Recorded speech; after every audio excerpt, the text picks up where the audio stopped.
어제에 이어서 5.18 광주 민주화 관련된 말씀을 전해드리겠습니다. 어제는 이재명, 우원식 정청래가 5.18 광주 민주화 운동이 헌법 전문에 넣는 개헌안이 상정 자체가 불발되게 되니까 세 명이 동시에 눈물을 보였다라고 말씀을 드렸습니다. 일부 언론들은 이것을 악어의 눈물이다 이렇게 표현했는데 저는 악어의 눈물이 아니라 진실된 눈물이었다. 위선이라든가 가식을 떠는 것이 악어의 눈물 아니겠습니까?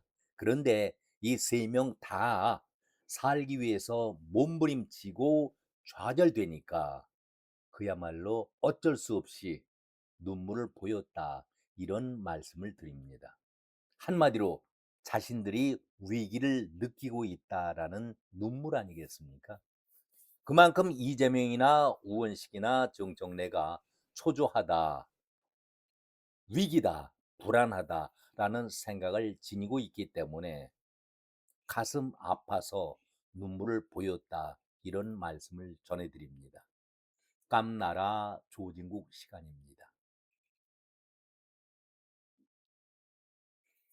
5.18 광주 민주화 행사는 본 행사와 함께 그 전날 전야제가 펼쳐지지요. 여러분들 5.18 광주 민주화 운동 전야제 하면은 떠오르는 생각이 나시지 않습니까? 오래전 일이죠. 5.18 광주 전야제 하면은 김민석이 송영길 그리고 우상호의 광주 술집판에서 여 종업원들과 함께 질펀하게 놀던 술 파티가 떠오릅니다. 벌써 그것이 해수로 26년 전의 일이었습니다.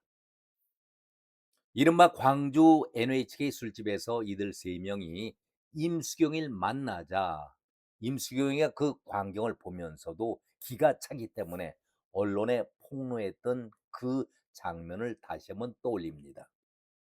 송영길이는 술이 취하면서 흥겨워서 여 종업원과 함께 질펀하게 노래판을 펼치고 있었고 지금 송영길이는 인천 연수갑의 보궐선거에 나온 후보자 아닙니까? 우상호는 임수경을 보자마자 이재명이가 쏟아냈던 그런 쌍욕을 퍼부어 댑니다. 강원도지사 후보로 나온 자지요.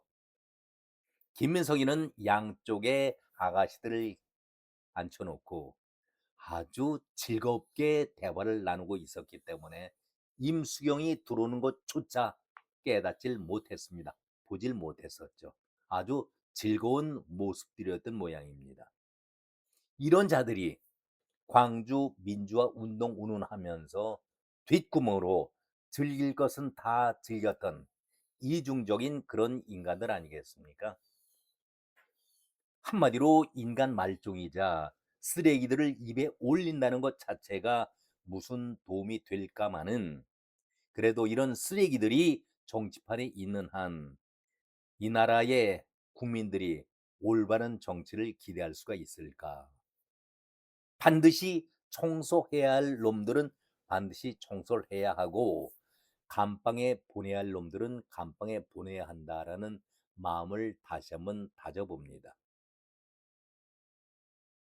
이 자리에서 다시 송영길 또 우상호, 김민석에 대해서 언급하고 싶지 않지만은 한마디만 하고 넘어가도록 하겠습니다. 그런데 바로 26년 전 광주 민주화 운동 전야제 때에는 이 세 명이 질펀하게 술판을 펼쳤었는데 어제 행사에서는 이들이 참석했다라는 소식을 제가 과문해서 그런지 모르지만은 듣질 못했습니다.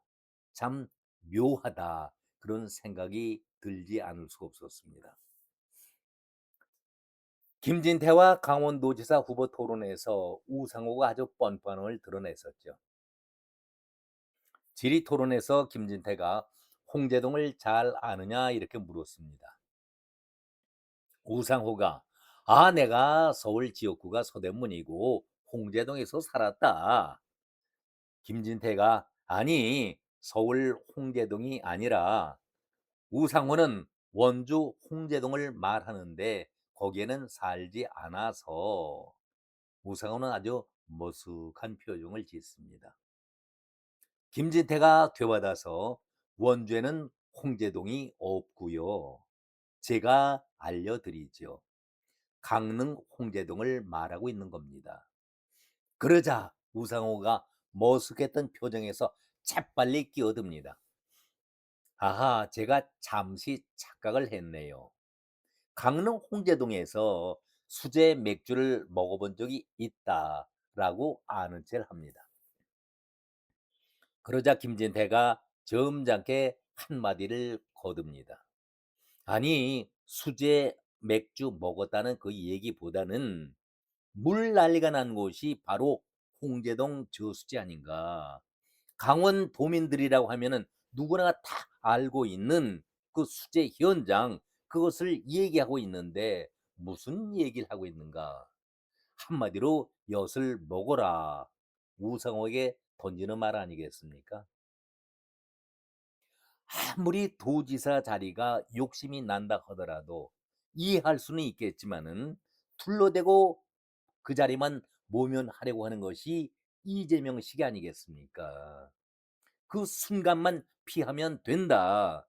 사기 행각을 펼치더라도 거짓말하더라도 빠져나오겠다는 것이 이재명식 아니겠습니까? 왜 이런 방법을 씁니까? 우상호는 임수경의 술집에 들어올 때에 이재명처럼 입에 쌍욕을 해다가면서 욕을 해야 되지 않았었습니까?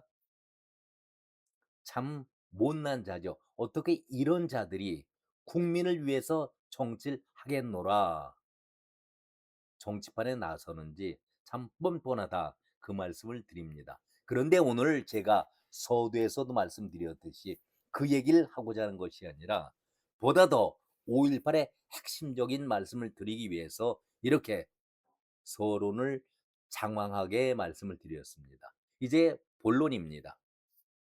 바로 한 달 전이죠. 2026년 4월 16일 5.18 역사 왜곡 진상 대책 국민연합 상임 대표인 전 11 공수 특전여단 62대대 4지역대의 중위 신동국이라는 예비역 장교가 시국 선언문을 발표했습니다. 함께 그 내용을 살펴보지요. 5.18 정신 헌법 수록은 자유 대한민국의 종언이자 대한민국 대국민 사기극이다. 1980년 금남로 송암동 전투의 진실과 62대대 4지역대대의 지대장 신동국의 목숨을 건 고발 내용이다. 이렇게 소문을 열고 있습니다. 헌법 수록이라는 이름의 국가 전복 공작을 즉각 중단하라. 본인은 1980년 5월 광주 현장에서 대한민국을 수호하기 위해 사선을 넘나들었던 특전사 11 공수여단 62대대 4지역대의 중위 신동국입니다. 본인은 오늘 피로 지켜낸 이 땅의 역사가 송두리째 뒤바뀌고 자유 대한민국의 심장인 헌법이 인민민주주의 세력에 의해 찬탈당하려는 절체절명의 위기 앞에 이 자리에 섰다. 최근 우원식 의장과 민주당을 비롯해서 소위 5.18 단체들이 모여 5.18 정신의 헌법 전문 수록을 결의하며 대국민 세연의 공작을 펼치고 있다. 이는 단순한 역사 기념이 아니다. 5.18을 민주화 운동이라는 허울 좋은 이름으로 포장하여 실상은 공산혁명 정신을 국가 최고 규범에 박아 넣으려는 음흉한 체제 전복 시도다. 만약 이것이 통과된다면은 자유 대한민국은 종언을 고할 것이고 혈명인 한미 동맹은 껍데기만 남게 될 것이다. 그러면서 구체적으로 자기가 경험했던 그 전투 상황을 전하고 있습니다. 금남로 전투의 진실, 부연으로는 하나님의 역사와 정멸의 카이로스 이렇게 달면서 저들이 말하고 있는 5.18은 거짓이다. 본인이 직접 겪고 기록한 금남로 전투의 진실은 명확하다. 1980년 5월 당시 광주에는 대한민국 국군만이 있었던 것이 아니다. 중요한 대목입니다. 대한민국 국군만이 있었던 것이 아니다. 김일성의 지령을 받은 이을설 부대와 북한군 특수요원들이 개입하여 내란을 획책했다. 당시 전투교육사령부의 일부 장성들과 31사, 24의 지휘관들은 적장 이을설의 지휘 통제 아래 국군을 방해하고 아시아 자동차 탈취를 묵인하는 등 반역적 행위를 일삼았다. 그야말로 가슴 떨리는 얘기 아니겠습니까? 김일성의 지령을 받은 이일설 부대와 북한군 특수요원들이 개입하여 내란을 획책했고, 여기에 적장 이일설의 지휘 통제 아래 국군을 방해하고 아시아 자동차 탈취를 묵인하는 등 반역적 행위를 일삼았다.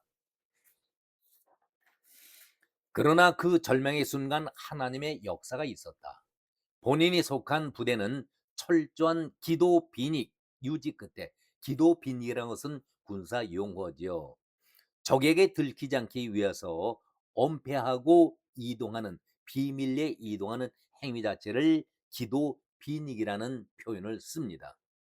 기도 빈익 유지 끝에 결정적 시간인 카이로스의 발포 명령을 수행함으로써 침투한 적 400여 명을 사살하고 괴멸시켰다.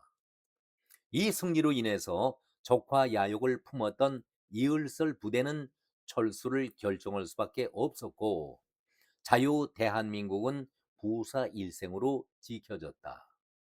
이것이 바로 저들이 그토록 숨기려고 싶어하는 5.18의 실체이며, 본인을 허위사실 유포로 고발하면서 입을 막으려는 이유였다. 이어서 송암동의 기적을 또 설명하면서, 나는 덤으로 사는 목숨이기 때문에 진실을 위해서 밝히겠다. 이런 설명과 함께 저들의 음모는 군 내부의 배신자들과 결탁하여 본인의 부대를 제거하려는 시도로까지 이어졌다. 당시 여단장은 이을설의 보복 계획에 협조하여 본인이 소속된 62대대 4지역대를 사지로 몰아넣으려고 했다. 끔찍한 얘기죠. 송암동 전투 현장에서 우리 4지역대를 선두에 세워서 모두 사살하려고 했던 치밀한 계획이 있었다. 그러나 그 순간 예기치 않았던 설사 환자가 발생하여 우리 부대의 출발이 지연되는 기적이 일어났다. 결과적으로 우리 대신 선두에 나섰던 63대대와 7지역대가 엄청난 희생을 치러야 했다. 본인 신동국은 그때 죽었어야 할 목숨이었다. 전우들의 희생 덕분에 살아남은 저는 이제 덤으로 사는 인생이다. 그렇게 죽으면 죽으리라는 각오로 저들의 사기극을 밝히고자 한다. 네 번째 항목에서 헌법 수록의 본질을 이렇게 거론합니다. 자유를 지우고 인민민주주의를 세우려는 흉계, 그것은 자유민주주의가 아니라 인민민주주의, 즉 공산주의 혁명 정신이다. 문재인이 김정은에게 온갖 수모를 당하면서 국가 특급 비밀이 담긴 USB를 넘기고 물자를 퍼본 이유가 무엇인가? 5.18을 북한으로부터 인정받고 유공자들을 합리화하기 위한 저자세 외교의 극치였다. 이재명 정권은 5.18 세력이 3년 전부터 우리 애국 시민들에 의해 저지당했던 헌법 수록 공작을 다시 꺼내 들었다. 이는 국민 투표를 통해서 국가의 근간을 완전히 뒤바꾸려는 교활한 수법이다. 그러면서 사법부와 언론에 대한 일침도 빼놓질 않았습니다. 이미 경찰, 검찰, 법원, 언론은 저들과 한 통속이 되어 진실을 보도하지 않고 있다. 대국민 및 국제사회를 위한 결의를 표명했는데 본인 신동국은 5.18 진실전쟁을 선언한다. 저들이 만약 또다시 나를 고발한다면 나는 이번에는 5.18 기념재단과 진상조사위원회는 물론 이에 본체인 광주시와 행정부 입법부 수반까지 직권남용과 명예훼손 등으로 맞고소하는 것은 물론이고 국제법과 국제 여론에 호소하면서 국민의 이름으로 끝까지 싸울 것이다. 대한민국 역사상 전례 없는 이 맞고소 전쟁은 진실이 승리하는 그날까지 멈추지 않을 것이다. 라면서 세 가지 요구사항을 내걸었습니다. 첫째, 국회와 정치권은 자유 대한민국을 종언시키려는 5.18 정신 헌법 수록 논의를 즉각 폐지하라. 중립을 지키지 않고 반국가적 개헌 빗장을 푼 우원식 의장은 즉각 사퇴하라. 미국 트럼프 행정부와 국제사회는 대한민국 내에서 벌어지고 있는 공산 세력의 체제 전복 시도를 직시하고 한미 동맹 수호를 위해 공조하라. 이 세 가지 요구사항을 내걸었습니다. 이제 결론입니다. 5.18 광주 민주화 행사는 어제로 끝났지요. 그러나 역사는 시간이 지나간다고 해서 사라지거나 잊혀지지는 결코 않습니다. 5.18 민주화 거센 물결에 아직도 목숨을 잃은 아까운 분들이 분명히 계시겠죠. 그런 분들과 함께 여기에 편승해서 유공자 대우를 받아온 자들은 대략적으로 5,800명 정도가 유공자라고 하는데 그 가운데는 민주당 의원들이 한 40여 명 정도 있는데 아니 15살, 16살 먹을 당시에 중학생 정도가 광주, 서울에 살면서도 광주의 그 민주화 운동에 참여했다라고 유공자의 대우를 받고 있다라고 하면은 너무 뻔뻔하지 않습니까?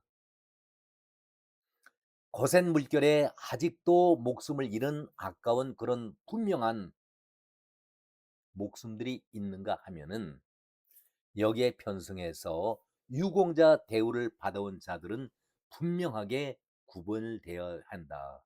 구분되어야 한다. 이런 말씀을 드립니다. 신동국이 피를 토하며 절규하고 있는 그런 외침을 우리는 결코 가볍게 생각해서는 안 된다라는 말씀을 끝으로 드립니다. 역사는 바로 서야 하고 그리고 그 역사가 이 나라를 바르게 이끌어갈 것입니다. 오늘은 어제 이어서 오늘 또다시 5.18 광주 민주화 운동에 대해서 말씀을 드렸습니다. 여기까지 인사드리겠습니다. 고맙습니다.